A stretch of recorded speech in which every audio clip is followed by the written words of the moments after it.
Hi good morning students.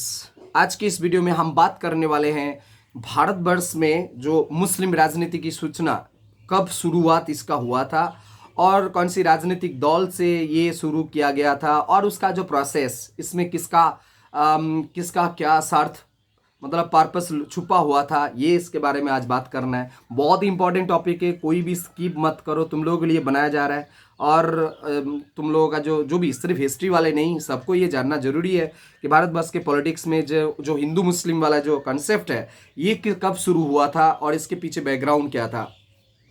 तो आज ये पहले हम बता देते हैं कि ये जो भी हम बोलेंगे आज ये बुक में है, ये मेरी बनाए कुछ भी बातें नहीं है, ये सब बुक में मिलता है। तो हम सब लोगों को ये जानना बहुत जरूरी है। Early stages of the Muslim politics.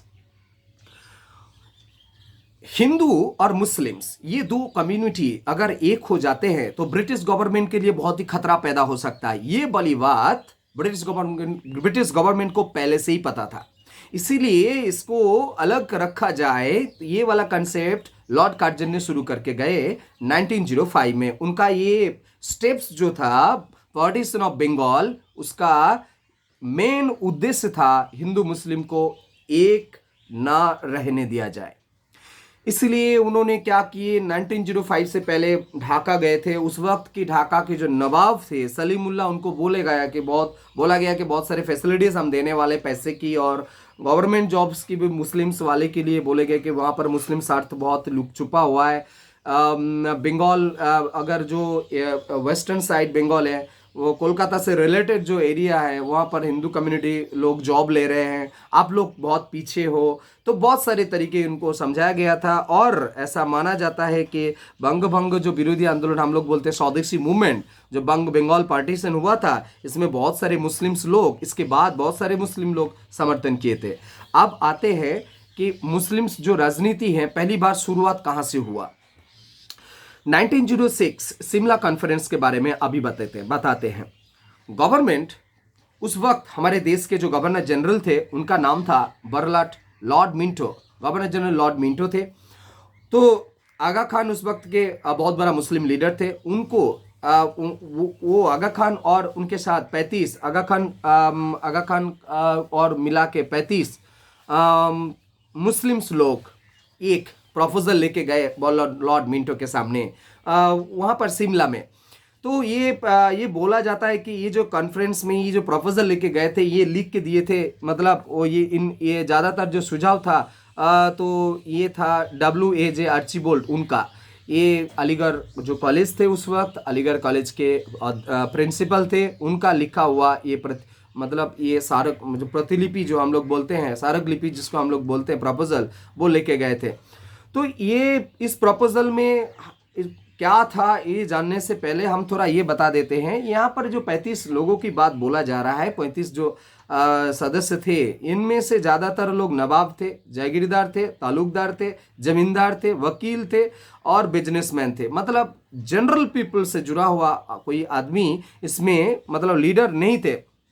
तो इस जो प्रपोजल है तो इसमें क्या क्या लिखा था आप तुम लोगों के सामने बताते हैं।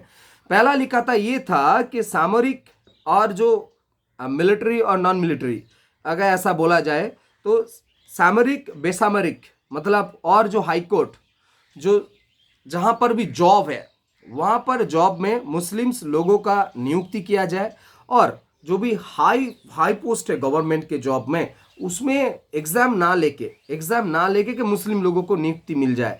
मतलब ये एक तरह का एक प्रपोजल था। दूसरा प्रपोजल ये था म्यूनिसिपैलिटी, डिस्ट्रिक्ट बोर्ड और जो यूनिवर्सिटी के सिंडिकेट्स होते और सेनेट जो कमेटी, वो उसमें मुस्लिम्स लोगों के लिए अलग तरह का एक रिजर्वेशन रखा जाए, उसमें प्रतिनिधित्व मिले मुस्लिम लोगों को। 3, जो पीपल है वो पीपल के जो संख्या है, मतलब जनसंख्या के हिसाब से नहीं, पॉलिटिकल वैल्यू के हिसाब से मुस्लिम्स को जो भी स्टेट्स के लेजिस्लेटिव असेंबलीज हैं वहाँ पर संरक्षण मिले। 4, मुस्लिम्स लोगों को ऐसा ना हो कि जो भी पिछले वर्ग है ऐसा अनइम्पोर्टेंट पिछले वर्ग ना बन जाए। तो इसीलिए इन लोगों का ये प्रपोजल था कि ऐसा इलेक्शन किया जाए जहां पर जो संरक्षण मिले, सेंट्रल इंपीरियल लेजिस्लेटिव काउंसिल के इलेक्शन में इन लोगों का रिजर्वेशन दिया जाए, उसके हिसाब से, उसके आधार से। और 5, एक मुस्लिम यूनिवर्सिटी का एक इन लोगों ने प्रपोजल दिया। मुस्लिम यूनिवर्सिटी कैसे गठन होगा, जो भी मुस्लिम्स थॉट और मुस्लिम्स जो इंटेलेक्चुअल्स की जो थॉट है उसके ऊपर निर्भर करके यूनिवर्सिटी को गठन किया जाए। तो ये लोगों का ये प्रपोजल था। तो हम लोग जिस मुस्लिम्स लीडर्स के बारे में ज़्यादातर हिस्ट्री में पढ़ते हैं, मोहम्मद अली जिन्ना, मोहम्मद इकबाल और जो शिबली नमानी, इन लोगों ये लोग इस 35 लोगों के अंदर नहीं थे। तो उस वक्त क्या थे कि शिबली नमानी ने बोला कि शिमला जो डेपुटेशन है, वो डेपुटेशंस के वो वैल्यू नहीं वो लोग समझ पा रहे हैं, क्योंकि एक पूरी तरह से एक सांप्रदायिक मंच है। मंच के ऊपर जो ऐसा कमेटी है ये बना गया था, ऐसा मानना है। और सैयद मौलाना मोहम्मद अली का ये कहना है कि जो शिमला के जो कॉन्फ्रेंस में जो भी लोग गए थे उस वक्त, ये पूरी तरह से एक मतलब कोई ऊपर का कोई इंस्ट्रक्शन इन लोगों के ऊपर था, तो इसीलिए ये लोग प्रपोजल देके गए। अच्छा, तो शिमला कॉन्फ्रेंस में जो भी बातें बोला गया उसमें से ज़्यादातर बातें उस वक्त के गवर्नर जनरल लॉर्ड मिंटो ने मान लिए थे। अब आते हैं कि मुस्लिम्स लीग के बारे में। यार को याद रखो, 1906 1 अक्टूबर ये शिमला कॉन्फ्रेंस हुआ था। अब उसी साल 1906 30 दिसंबर भारतवर्ष की पहला जो मुस्लिम्स का पॉलिटिकल पार्टी है उसका गठन किया गया, जिसका नाम था सर्वभारतीय मुस्लिम लीग, इंडियन मुस्लिम लीग। तो इस इंडियन मुस्लिम लीग का लक्ष्य क्या था, ये हम लोगों को अभी जानना है। किस लक्ष्य को सामने रख के ये मुस्लिम लीग की स्थापना किया गया था। पहला, ब्रिटिश गवर्नमेंट के प्रति लॉयल रहना, ब्रिटिश गवर्नमेंट के प्रति लॉयल रहना, ये सुनिश्चित करना है, मतलब समर्थन देना है। दूसरा, मुस्लिम समाज की जो भी पर्पस है, मुस्लिम समाज के जो भी स्वार्थ है उसको रक्षा करना। तीसरा, उस वक्त मुस्लिम्स जो कम्युनिटीज़ के बहुत सारे लोग थे, कांग्रेस को एक हिंदू ऑर्गेनाइजेशंस के रूप में मानते थे और बोलते थे कि ये लोग मुस्लिम्स की डेवलपमेंट नहीं करते हैं, मुस्लिम्स के बारे में नहीं सोचते। इसीलिए क्या है कि कांग्रेस का जो वर्चस्व उस वक्त बना हुआ था, तो ये उनको रोकना, मतलब कांग्रेस की जो पॉपुलैरिटी है उस वक्त जो बढ़ रहे थे, तो उसको किसी भी हाल में बढ़ने मत देना।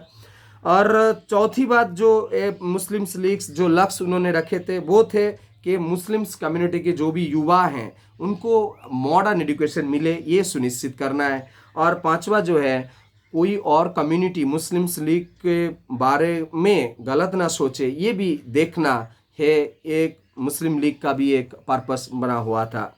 हालांकि ये थोड़ा जो लास्ट वाला जो पॉइंट है इसमें शायद ये ठीक ठाक नहीं लगता है। शायद ये बात अगर आप पर्पस ही क्लियर कर दे रहे हो कि ऐसा ऐसा पर्पस लेके ये टीम मुस्लिम लीग बनाया जा रहा है, तो ये वाली बात थोड़ा हजम नहीं होता।